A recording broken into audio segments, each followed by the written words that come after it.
Hello guys, and welcome back to Bright Founders Talk from Temi, an international software development company that designs, builds and delivers software for sustainable businesses and promising startups. Today on the show, we've got a new guest, Cai Felip, CEO of Union Avatars. Cai, tell me, before we get started, just a little bit more about yourself. I've seen you've had obviously further roles before, C-level kind of executive roles before you started Union Avatars, more in the tech kind of side.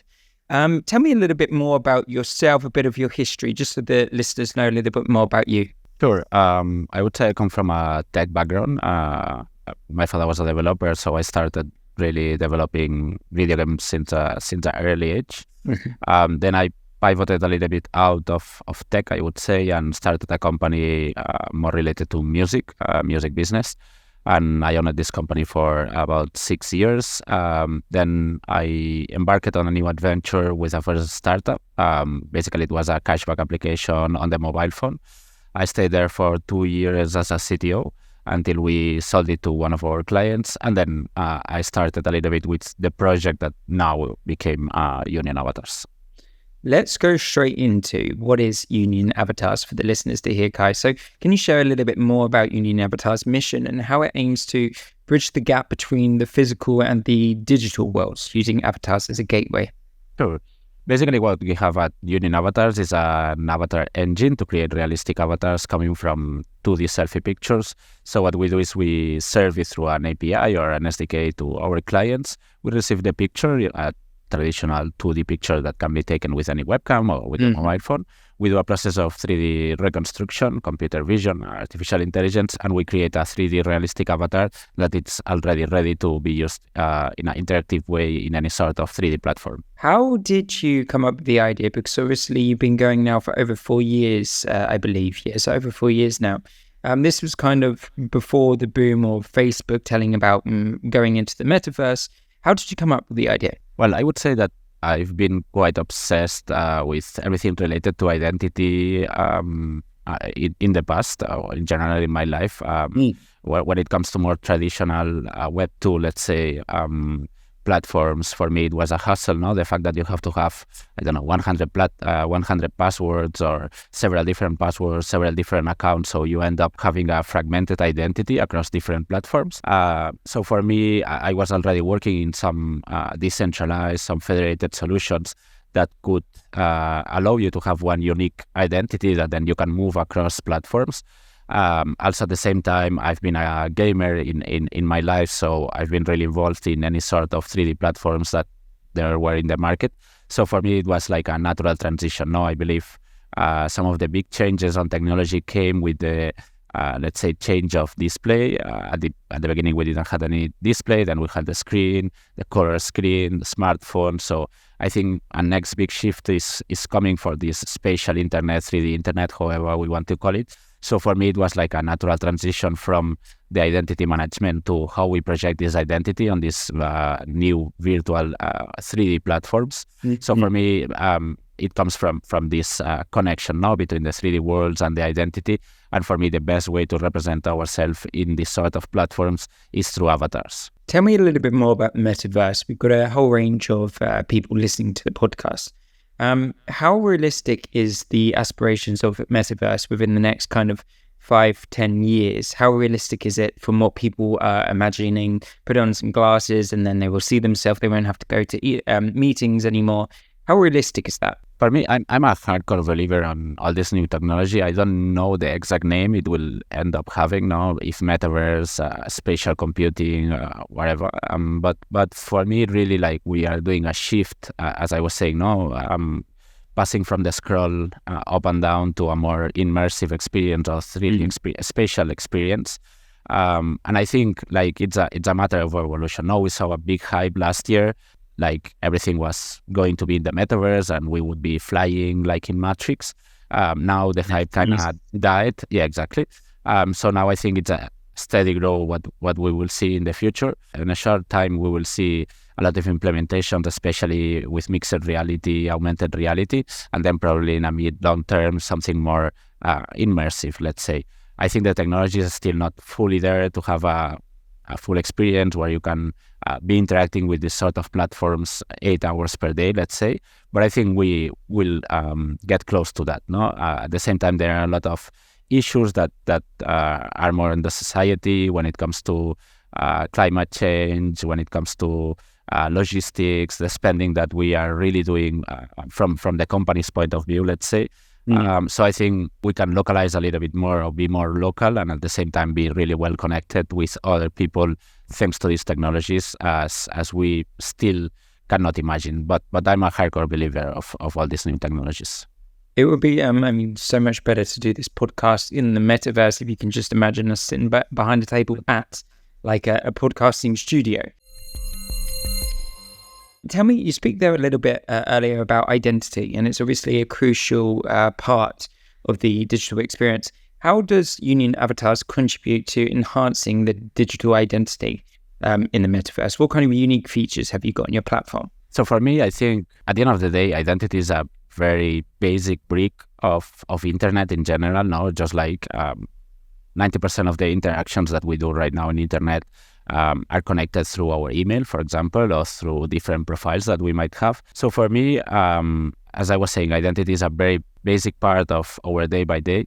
So I think when it comes to this new virtual worlds, we should be able to express ourselves as we prefer. It's true that we started with the realistic avatars because we saw a gap or a niche that we could go for. Especially in more professional environments or enterprise environments. But at the same time, for me, what it doesn't make sense is to have thousands of different platforms that you can access, that you can interact with, and then having one unique way of representing your identity.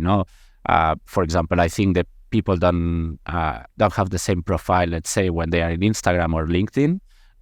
So I think on these virtual worlds or 3D worlds, we will have a little bit the same. Maybe you are playing with some friends or visiting a social network and you prefer to have a cartoon avatar or an avatar that fits more with the look and feel of this specific platform. And then if you have a work meeting, you prefer to have a realistic avatar that can represent yourself and give certain, let's say, fidelity to your actual image. So for me, in a long-term vision, I think we should be able to represent ourselves as we prefer, be able to, from that unique identity, be able to project it in a different way based on the platform that we are going, based on who we are interacting with. And I think the key is really in this part, in the fact that we could express ourselves in a different way and have multiple choices. Same way as we have multiple choices for platforms, we should have multiple choices to represent ourselves in those platforms. Tell me a little bit more about the avatars. So when you started 4.5 years ago or so, how much has the technology changed to be able to make the avatars more realistic each time? Because at the beginning, obviously, it had this more kind of cartoon aspect to it. Now it's getting more and more realistic. How much has it changed? How much is it going to change in, again, the next 4.5 years, do you imagine? This is different paths. I don't think one will be standing over the other ones. For me, it's more, as I was saying, no more a choice of the user, a choice of how you want to project yourself. So, for example, recently, I don't know if you saw this video with Mark Zuckerberg also having a chat with realistic avatars. But I think there is still room for cartoon avatars. There is people who prefer directly cartoon avatars and find some sort of relation, even if it's not totally looking like them, but they can feel related to it.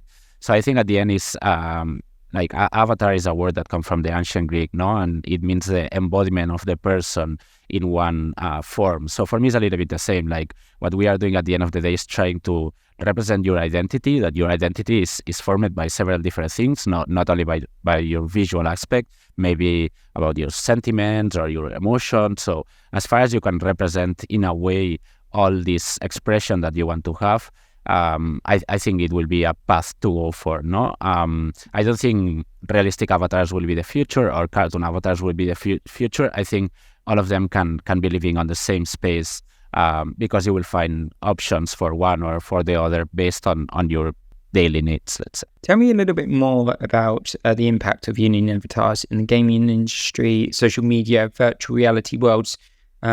What is the impacts you've got in these industries at the moment? Well, I think on our specific field, let's say, I mean, we work with some gaming companies, but usually games have a much more oniric space. So sometimes the realistic avatars are not the best way to represent yourself there. So I would say that we are really having a lot of traction when it comes to enterprise environments, corporations, where they really want a fast way to create their avatar because they don't want to spend too much time. They don't want to spend 45 minutes customizing the avatar. So they want really a fast solution that allow them to do what they want to do. That is join the meeting or join the summit or join the training. So in our specific case, I think we are really position ourselves on this specific corporate use case, and we're having a lot of traction there. We're also working with some gaming companies, but again, for me, the fact or when I see that have more sense is just offering different options to the user so the user can choose which is the avatar that fits more what they want to express. Tell me about, there's some recent investment that you've gained from Mango. I think it was in June, July of this year. Tell me about how this partnership has influenced the development and growth of the platform, and what kind of future collaborations are you expecting from it? So I would say that especially last year, we were seeing a lot of brands or even fashion brands trying to get engagement on this platform. So they were looking more for, let's say, the marketing or the communication point of view. I felt that there was a shift this year, and they are trying to get more into really generating a cross-selling through the avatars. So some of these fashion brands, they want to really show their products as they look. So if you go to a too much cartoon way, you cannot really showcase the actual product. So it's hard for them that they can generate a revenue from that because the digital asset doesn't look like the real asset. So I saw like a transition, especially when it comes to fashion brands, in trying to get into the realistic realm of avatars. And I think Mango comes a little bit from that need, no? For us, it's a super productive partnership, let's say, because it also validates a lot of the narrative that we have been having related to these fashion brands. And especially with the different projects that we are doing with them, I think we will see some interesting actual products that can help to, let's say, save some money, save some time for these big corporations. And at the end of the day, saving money for them is even better than winning some money, no? So I think it's just trying to facilitate with the technology, adding some artificial intelligence, adding text-to-speech, different technologies that are really hype also now too, but that they are really useful to just make the people's life a little bit easier. In regards to tech over the last 4 years, obviously there's been many changes, a lot more use of AI. Give me a few examples of some of the biggest challenges you have faced as a tech guy yourself. What is the biggest challenges you have faced? And on top of that, what are you predicting to be the biggest challenge within the upcoming future? I think some of the biggest challenges that we faced so far is really the shift from having a product or having an environment that is much on a marketing point of view. Like last year, we were working with a lot of, let's say, innovation departments, a lot of marketing departments.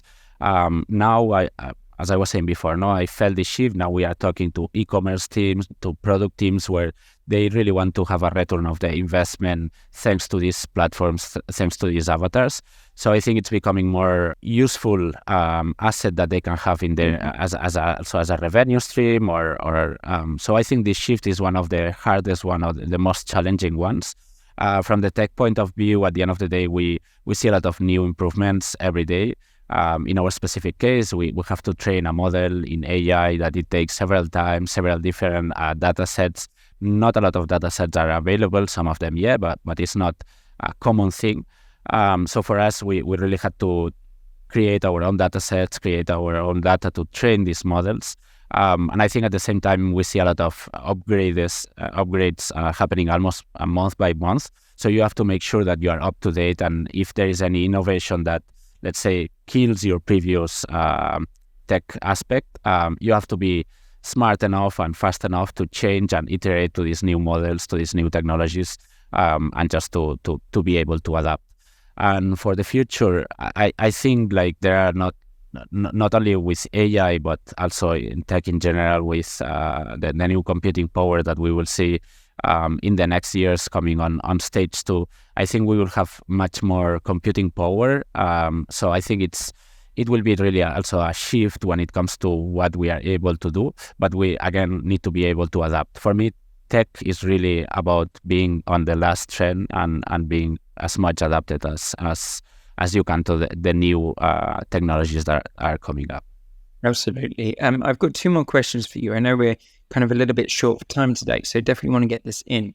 Tell me, in regards to some of the tools that you offer the ability to do a selfie. I think I cut out then. As regards to some of the tools that you offer the ability to do a selfie, and you're able to create a realistic avatar from that. Could you explain the kind of technology and work behind this? How many people are required to be able to perform this task? How quick is it able to be done? I mean, it's a fully automated process. So what we do is we just receive the picture. Let's say we extract the information when it comes to the volumetric of the faces, and then we apply this to a 3D model, applying the different volumes and the different data that we get from the original picture. So really, when it comes to human resources, we don't need, because it's totally automated. We need human resources to be able to train the model and to create this model. But we have been working especially with a team of 2 R&D people who have been training all this model. So I would say, yeah, when it comes to human resources, it's not that much. But you need to train a model for a long time to be able to really have a quality solution. And at the same time, this kind of models is not that if you put double time money, you will go double time fast. It's exponential. It's growing in a exponentially way, let's say. But it's not that if you put a lot of money now, it will go 10 times faster. I mean, you put a little bit more servers and working on it, and you maybe get a 10% more power or 5% more power. So anyway, it takes long. Again, with the new computation power, we will see a lot of upgrades coming on this side. But I would say it's not that linked the amount of servers or the amount of computing power that you put to the actual output. And Cai, another question for you here. Quickly, how big is your team now? Right now we are 19 people, more or less half and half working in remote, working in the office. When was the biggest growth? Was it this year, last year? Yeah, especially at the beginning of this year. This year. Wow, nice. Okay. Tell me a little bit more in regards to your experience. What I want to know, we haven't got long, so just one more question for you. What do you want your legacy, personal legacy, to be at Union Avatars? What do you want people to remember about your personal legacy on this world, the kind of footprint you leave in the sand? What would it be? I mean, for me, I think one of the good things with technology is that sometimes it lasts even more than yourself. So for me, the legacy that I would like to have is the fact of having contributed to this digital representation and to this identity management in this new internet shift. So yeah, I would say that's the stamp or the step that I want to leave. And the last one, in regards to people looking to get into the industry now, what would be your advice if someone's looking to build their own startup? What would be the advice which you wish you had when you started 4 years ago? And I think that goes a little bit further, not only specifically about avatars, more about the startup world. I think it really, you have to iterate a lot before you have an actual product market fit. So my recommendation is not spend too much money until you really have this product market fit. Make sure you don't grow your team before it's time, because in the past, we did some mistakes where we spent money that then at the end we saw that this specific part of the product didn't make sense. So we learn a lot, especially on the beginning now, from these iterations, from some pivoting key points that we have. So my recommendation is just make sure that you iterate enough on the product before building the team out of that. And then once you're sure that you can escalate fast, that you can grow exponentially, is when then you have to put the money. Amazing. Cai, thank you very much. Cai, CEO from Union Avatars, thank you for coming on and letting us pick your brain today, Cai. Thank you. Thank you, Matt. Thanks for the invitation.